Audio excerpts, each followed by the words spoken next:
Hello, hello! Samahan niyo kami ngayon na pumunta sa Oslo. Lakad na kami papunta sa metro station. Ang layo is abot lang ng 15 minutes. Na din kami nag-antay kasi nung pagdating namin, ang train ay nandito na. Nakuha ko pang mag-video kasi meron pang mga bakanting upuan. Ito palang video na nakikita nyo ngayon ay part siya ng Drammen Municipality. At fast forward, nakarating na kami sa Oslo train station. Dumaan lang pala kami sa may supermarket para bumili ng tubig at saka tsokolate. Katapos niyan, palabas na din kami sa may train station. Siyempre naninibago pa ako sa dami ng tao kasi first time ko makapunta ng Oslo. Diyan, makikita mo na yung Opera House, so maglalakad lang kami. Ang lakad namin is inabot lang ng 5 minutes at napakaraming tao. Hindi ka naman kasi magsisisi kasi napakaganda talaga ng tanawin. Meron din silang floating sauna. Nakita nyo ba yung mga seagulls na yan? Cute silang tingnan pero magnanakaw ng pagkain yan. Nakakainggan yung pakinggan yung tinutugtog ni tatay. Sana lang marami siyang kita sa ngayon. Dito naman papunta na kami sa may Akershusfestning. Hindi ko alam kung tama yung pronunciation ko. Sa pagkakabasa ko, dati siyang kastilyo at ginawa siya para protektahan ang mga royal residents. Pagkalipas ng mga taon, ginamit din siyang military base. Sa ngayon, ginagamit siya as temporary office ng Prime Minister ng Norway. Kahit isa itong military area, bukas pa rin siya sa publiko from 6 a.m. to 9 p.m. daily.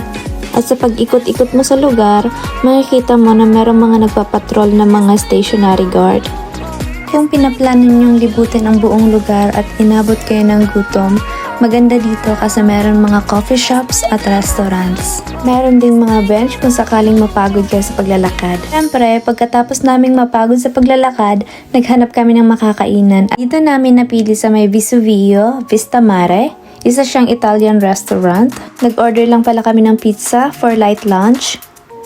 And after namin kumain, naglibot-libot lang kami para makita ang lugar. At maya-maya pa nga napagdesisyonan na namin na pumunta na sa Oslo National Museum.